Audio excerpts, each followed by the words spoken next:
우리가 유명한 관광지에 가면은 사람들이 바위 같은 데다 자기 이름을 새겨 놓는 것을 봅니다. 여러분도 보신 적이 있으실 겁니다. 저는 한국만 그런 줄 알았어요. 미국에 가봤더니 미국에도 다 그런 것은 아니지만은 똑같은 현상을 발견할 수 있었습니다. 자기 이름을 적어놓고 여기 다녀갔노라 날짜를 적어놓고 그러는 것을 봤습니다. 도대체 왜 사람들은 관광지 같은 데다가 자기의 이름을 적어 놓는 걸 그렇게 좋아하는 것일까? 시간이 지나가면서 우리의 인생이 꽃과 같다는 것을 알기 때문일 것입니다. 꽃이 아름답게 피지만은 그 꽃은 언젠가는 시들게 될 것이고 사라져 버릴 것이기 때문입니다. 우리의 인생도 그와 같이 사라져 간다는 것을 알기 때문에, 인생의 허망함을 알기 때문에 사람들이 자기의 이름을 남기기를 원하지 않는가 싶어요. 우리가 지구상에 많은 사람이 벌써 살다 갔고 지금도 살아가고 있지만은 누가 이 땅을 살아갔는지 우리는 그 이름을 기억하지를 못합니다. 나는 다를 줄 알고 인생을 살아갔는데 나도 여느 사람과 꽃 같아요. 내가 여기 살았다는 것을 알지도 못하고 그 흔적도 남기지 못하고 사라져가는 것이 우리의 인생입니다. 우리의 인생이 그만큼 허망한 것이기 때문에 그렇게 관광지에 자기의 이름을 적어 놓아서 무언가를 남기고 싶어 하는 것, 자기가 세상을 살았다는 흔적을 남기고 싶어 하는 것, 자기 이름을 남기고 싶어 하는 것, 그것이 사람의 마음인가 봅니다. 그런 우리들에게 오늘 성경에 나오는 세례 요한의 삶은 큰 도전을 주는 말씀입니다. 세례 요한은 참 놀라운 사람입니다. 어떻게 이런 사람이 있을까 싶을 만큼 놀라운 사람입니다. 하나님께서 이스라엘 백성들을 사랑하셔서 선지자들을 통해서 늘 말씀을 주셨는데, 말라기 선지자를 마지막으로 해서 약 400년간 선지자가 없었습니다. 하나님의 말씀이 들려지지 않는 하나님의 침묵의 기간을 가진 것이죠. 그러다가 그 긴 침묵을 깨고 하나님의 말씀을 전하는 사람이 나타났는데 그 사람이 세례 요한입니다. 세례 요한이 하나님께 얼마나 놀랍게 쓰임받았던 사람인가, 그가 얼마나 놀라운 일을 했던 사람인가, 그의 행적을 보게 되면 조금 짐작해 보게 됩니다. 세례 요한은 저 사람들이 많이 모인 도심지에서 말씀을 전한 것이 아니었습니다. 세례 요한은 광야에서 말씀을 전했습니다. 광야에서 말씀을 전했는데 사람들이 물밀듯이 세례 요한에게로 나아간 것을 볼 수가 있습니다. 광야에서 부흥이 일어나게 된 것이죠. 여러분, 우리가 사람들이 많이 모일 때에는 보통 기적이 일어날 때가 많습니다. 우리 한국의 교회들도 크게 성장한 교회들이 나타날 때 치유의 역사와 기적의 역사가 일어난 것이 많지 않습니까? 보통 사람들이 많이 모일 때는 기적이 일어나기 마련인데, 세례 요한의 인생을 보면은 그 어떤 부분에도 세례 요한이 병든 자를 일으켰다더라, 눈먼 사람을 눈을 뜨게 했다더라, 그런 기적이 일어나지 않는다는 것입니다. 오직 세례 요한은 회개의 메시지를 선포했을 따름인데, 그 회개의 메시지를 듣고 수많은 사람들이 광야로 나아가서 세례 요한으로부터 세례를 받은 것이죠. 부흥이 일어난 것입니다. 이 세례 요한에게 세례를 받은 사람들 가운데서 보면은 절대로 그런 일을 하지 않을 것 같은 사람, 세리와 로마 군병도 끼어 있었습니다.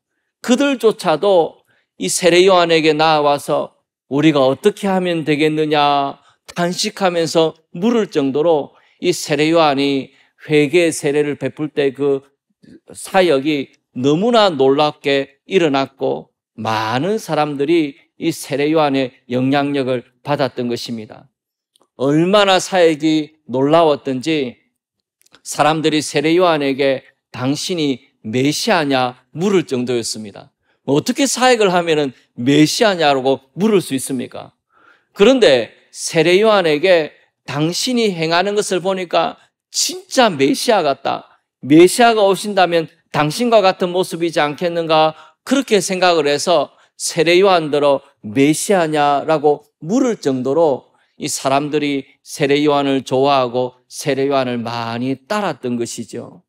그런데 세례 요한이 이처럼 놀라운 사역을 했지만은 예수님이 사역의 전반에 등장하고 나서부터는 세례 요한은 점점 기울어 가기를 시작을 합니다. 오늘 본문에 보면은 예수님과 세례 요한이 비슷한 지역에서 세례를 베푸는 사역을 했는데 제자들이 논쟁하는 것이 나와요. 도대체 뭐 때문에 논쟁을 하는가? 성경에 기록되어 있지는 않지만은 제자들이 세례 요한을 위해서 논쟁을 벌린 것 같아요. 누가 더 능력 있는 사역인가? 세례 요한이 더 오리지널이라는 겁니다. 세례 요한이 더 능력 있는 사역자라는 것을 제자들이 논쟁을 해야 될 만큼 사람들이 다 예수님께로 가는 것이죠. 세례 요한의 제자들이 모습을 보니까 세례를 받아오는 사람들이 전에는 다 세례 요한에게로 몰려왔는데 이제는 다 예수님에게로 가는 겁니다. 제자들이 속이 상해가지고 세례 요한에게 말을 하는 대목이 나옵니다. 3장 26절을 한번 보시겠습니까? 그들이 요한에게 가서 이르되 랍비여 선생님과 함께 요단강 저편에 있더니 곧 선생님이 증언하시더니가 세례를 베풀매 사람이 다 그에게로 가더이다. 사람들이 다 그에게로 가더라는 겁니다. 이전에 세례 요한을 찾아오고 세례 요한에게 은혜를 받고 세례 요한에게 영향력을 받았던 그 사람들이 이제는 전부 다 등을 돌리고는 예수님께로 나아가더라는 겁니다. 세례 요한의 제자들이 너무 속이 상해가지고 어떻게 이럴 수가 있느냐고 속이 상해서 사람들이 다 예수님께로 가더이다 그렇게 말하고 있었던 것이죠. 그럼 사람이 비교를 당한다는 게 기분 좋은 일은 아닙니다. 너무 사람이 뛰어나가지고 비교하는 족족 상대가 안 될 만큼 늘 칭찬을 듣는 사람 같으면 잘 모르겠죠. 그렇지만 비교를 당했는데 다른 사람이 더 낫더라 그렇게 말하면 얼마나 속상합니까? 다른 사람 아내를 보니까 이렇게 잘해주더라 그러면 아내가 기분이 나쁘죠. 다른 남편을 보니까 이렇게 가정에 하더라 그런 말 들으면 기분이 좋은 남편은 세상에 아무도 없을 겁니다. 다른 아이들 보니까 이렇게 공부를 잘하더라 그런 말 들으면 기분 좋은 아이들이 없겠죠. 이 비교를 당한다는 것은 참 속상한 일입니다.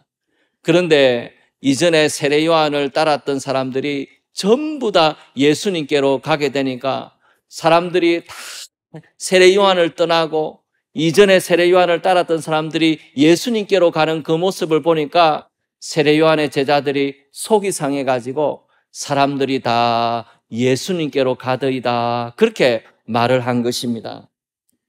근데 제자들이 이런 이야기를 했을 때 이 세례 요한이 어떤 반응을 보이겠는가? 여러분 세례 요한 같은 경우에 그런 말을 들으면 기분이 안 좋을 것 같은데 세례 요한이 거기에 대해서 이렇게 말하는 대목이 나옵니다. 그러면 3장 29절을 한번 보시겠습니까?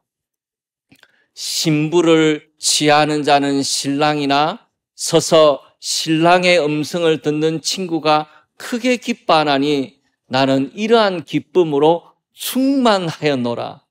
이 세례 요한의 제자들은 속이 상해가지고 지금 다 예수님께로 가더이다 그렇게 이야기를 하고 있는데 세례 요한이 기분이 나쁜데 그런 척을 못하고 억누르면서 그런 말을 하고 있는 게 아니고 세례 요한은 지금 너무나 즐거워하고 있는 것입니다. 그러면서 신부를 취하는 것은 신랑이지 않느냐라고 말을 하는 것이죠. 그러면서 이렇게 이야기를 합니다. 그러면 우리가 결혼식장에 많이 가보지 않습니까? 가보는데 신랑이 있고 신부가 있고 신랑의 친구들이 있죠. 그런데 사람들이 신랑에게 집중을 해가지고 야, 너무 잘생겼다, 너무 결혼 잘했다 이렇게 막 칭찬하는 이야기를 들었는데 신랑의 친구 중에 한 명이 내가 훨씬 잘생겼는데 왜 나한테는 칭찬을 안 하고 우리 신랑에게만 그렇게 칭찬하느냐고 속상해하는 친구는 저는 이때까지 한 번도 보지를 못했던 것 같아요. 신랑의 친구들은 그렇게 사람들이 신랑을 칭찬하면은 참 기분이 좋고 나도 그렇게 생각한다 옆에서 웃고 있고 즐거워하고 있지 왜 나는 칭찬을 안 해주고 왜 신랑만 칭찬을 하느냐 그렇게 속상해하는 친구는 아무도 없다는 겁니다. 세례 요한이 자기가 신랑의 친구 같은 사람이라는 거예요. 사람들이 다 예수님께로 가고 예수님을 기뻐하고 예수님을 칭찬하고 예수님한테 초점을 맞추니까 자기는 너무나 기쁘다는 겁니다. 그 기쁨이 충만하였다 그렇게 말할 정도로 자기에게는 억누를 수 없는 그런 기쁨이 있었다는 겁니다. 그러면서 이 세례 요한이 역사에 남을 만한 귀한 신앙 고백을 한 가지를 합니다. 그러면 30절을 한번 보시겠습니까? 세례 요한이 이렇게 이야기를 하는데 그는 흥하여야 하겠고 나는 쇠하여야 하리라 하니라. 이 말씀을 보면은 그는 흥하여야 하겠고 나는 쇠해도 괜찮다 그리 말하고 있지 않습니다. 이 말씀을 보면은 그는 반드시 흥해야 하겠고 예수님은 반드시 흥해야 하겠고 나는 반드시 쇠해야 한다는 것입니다. 내가 높아지면 안 된다는 거예요. 내가 드러나면 안 된다는 겁니다. 나는 반드시 쇠하여지는 사람이 되어야 한다는 것입니다. 자기가 쇠하여져도 괜찮다 그 정도로 생각하고 있는 게 아니고 나는 반드시 쇠해져야 된다 그렇게 세례 요한이 고백을 하고 있다는 것이죠. 이 세례 요한이 너무나 놀라운 사람입니다. 아니 그렇게 사역이 잘 되고 사역이 일어나고 많은 사람들이 자기를 찾아왔을 때도 교만해지는 법이 없었습니다. 모든 사람이 낙심할 만한 상황 가운데 제자들이 속에상해하는 그때에도 세례 요한은 기쁨을 감추지를 못하면서 그는 흥하여야 하겠고 나는 쇠하여야 하리라 그렇게 고백하고 있다는 것입니다. 아니 세례 요한은 어떤 사람이길래 그렇게 고백할 수 있는가? 물론 세례 요한은 믿음이 좋은 사람이고 우리는 그렇게 좋지 못한 사람이니까 그렇게 말하는 게 당연하다 그렇게 생각할 일이 아니라는 겁니다. 세례 요한이 왜 그렇게 말할 수 있었는지를 우리가 주목해 볼 필요가 있는 것이죠. 세례 요한은 하나님이 주시지 않으면 영광이 없다는 것을 알았습니다. 하나님께서 내가 받을 수 있는 영광의 한계를 정해 놓으셨다는 것을 알았습니다. 그리고 자기가 무엇을 위해서 이 땅에 왔는지에 대하여 분명히 알고 있었다는 것입니다. 내가 이 땅에서 설교도 하고 세례도 주고 많은 일을 했지만은 내가 이 땅에 온 이유가 있다는 것입니다. 그 이유를 알았기 때문에 세례 요한은 낙심할 필요가 없었던 것이죠. 세례 요한은 왜 이 땅에 왔습니까? 세례 요한이 이 땅에 온 이유는 예수님을 소개하기 위해서입니다. 이 사람을 보라! 라는 그 한마디를 하기 위해서 세례 요한은 광야에서 준비된 사람입니다. 평생을 이 사람을 보라! 예수 그리스도를 보라라는 그 말 한마디를 하기 위해서 산 사람이라는 것입니다. 자기가 이 땅에 온 목적이, 이 땅을 살아가는 목적이 이 사람을 보라 그 말에 달려 있었다는 것이죠. 그 말을 하기 위해서 왔는데 그 말을 들을 사람이 올라가고 칭찬을 받고 사람들로부터 존경을 받으니까 기분이 좋지 않을 수가 없는 것이죠. 그는 자기는 왕관을 쓸 왕이 아니고 왕관을 만들어줄 이름 없는 장인이라는 것을, 자기의 인생의 목적은 왕이 쓸 왕관을 만들어주는 이름 없는 장인으로 이 땅을 살아가는 것이 자기 인생의 목적이라는 것을 안 것입니다. 세례 요한의 별명이 뭐냐 하면 광야에 외치는 자의 소리입니다. 그러면 소리를 딱 나면 어떻게 합니까? 소리 나는 쪽을 바라보지 않습니까? 소리를 주목해서 바라보는 사람은 아무도 없어요. 소리 나는 쪽을 향하여 바라볼 뿐입니다. 소리는 이 사방으로 흩어져서 사라져 버리고 마는 것이죠.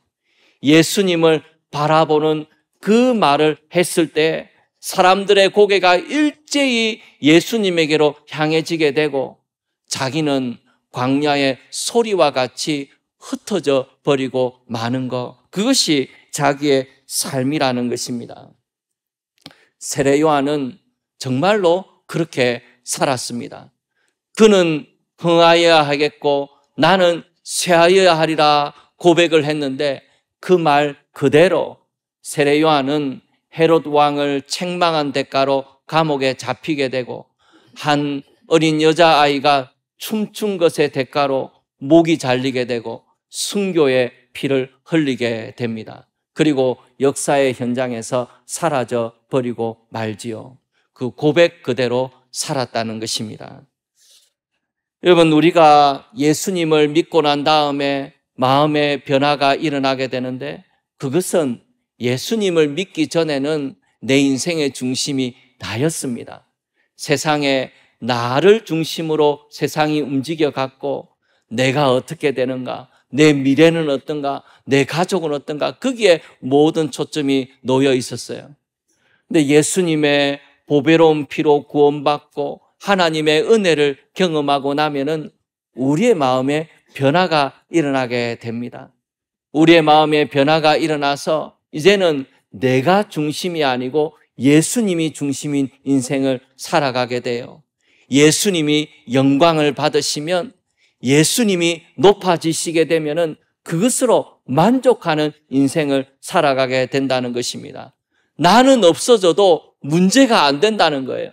예수님께 영광이 돌아가게 되면 그것으로 족하다고 생각하면서 인생을 살아가게 되는 것, 그것이 은혜 받은 사람의 마음이요, 은혜 받은 사람의 삶의 중심이 된다는 것입니다. 삶의 중심이 바뀌어진다는 거예요.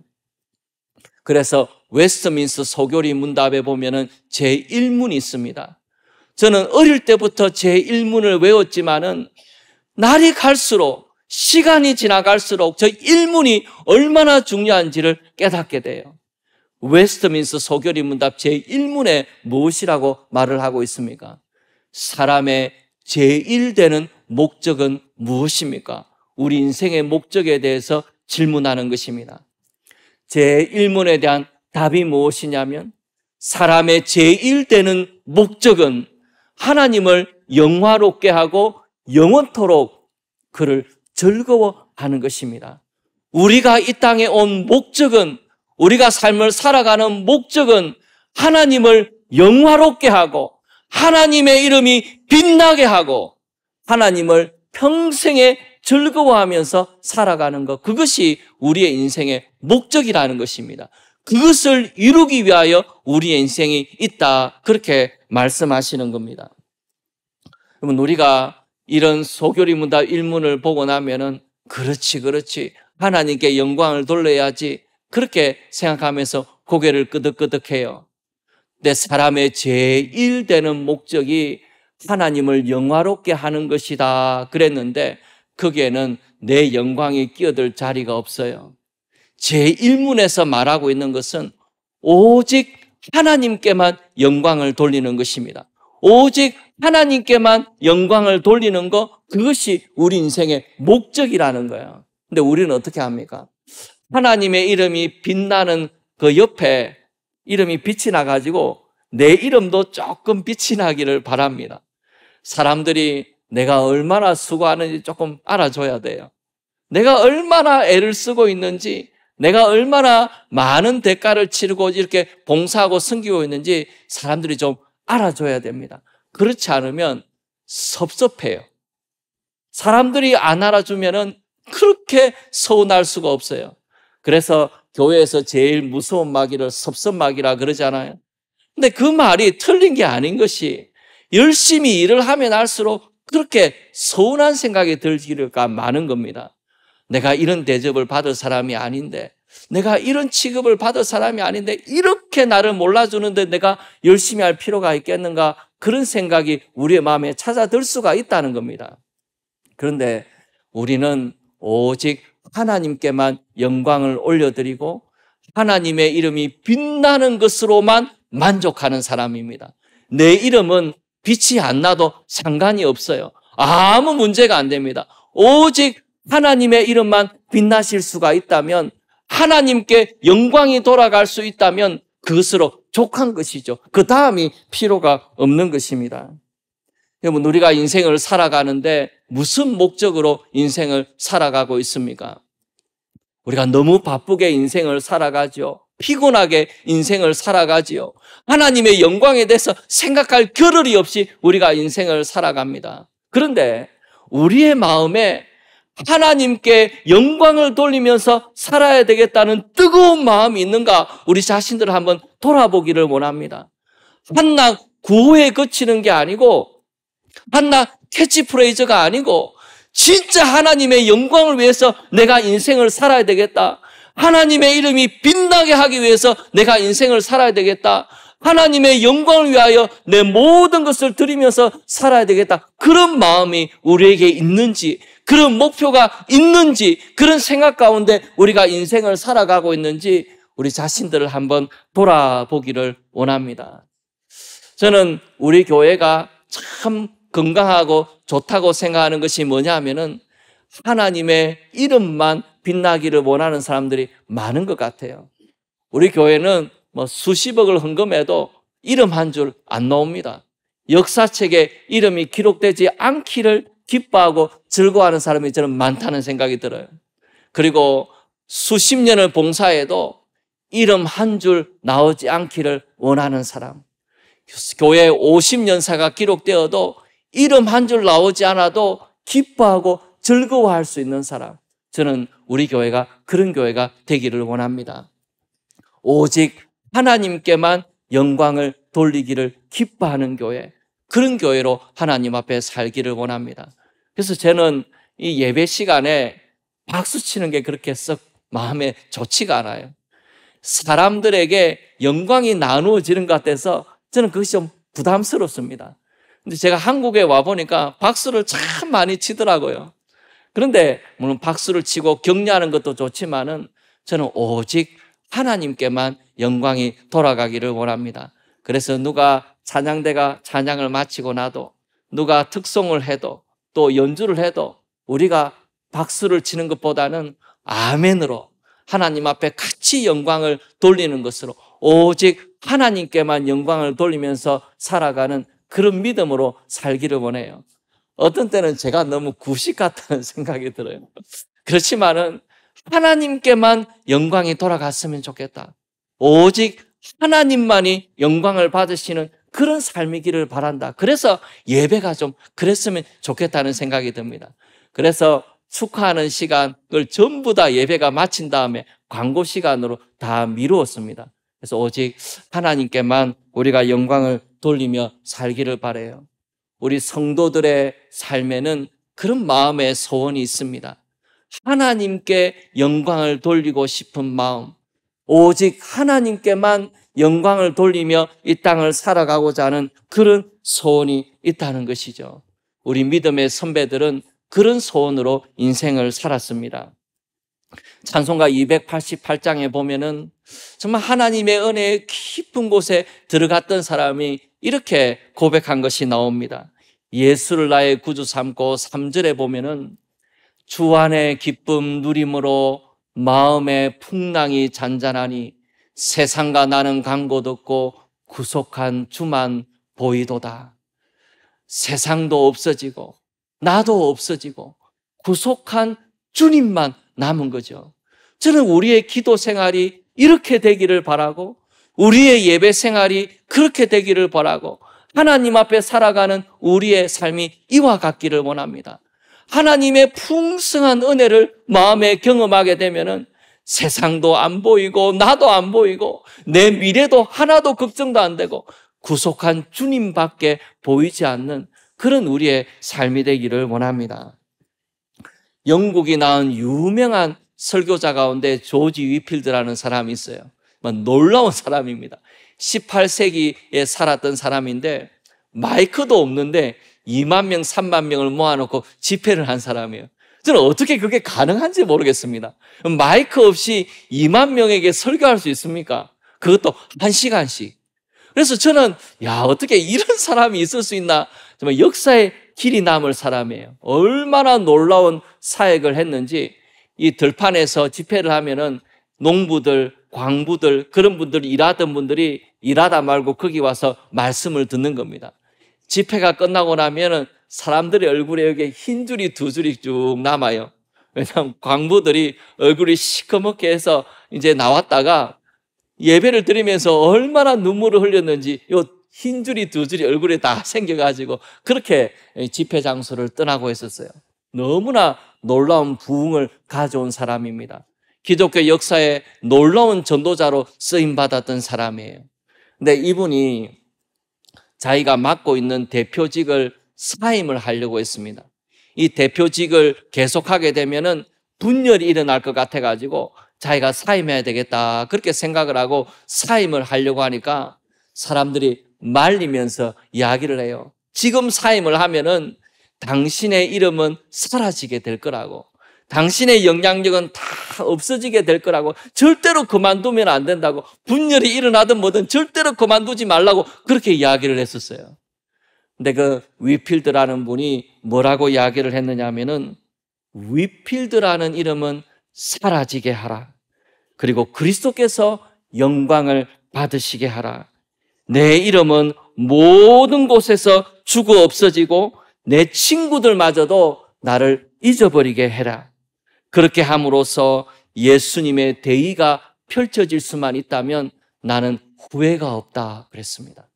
위필드는 그런 마음으로 인생을 살았어요.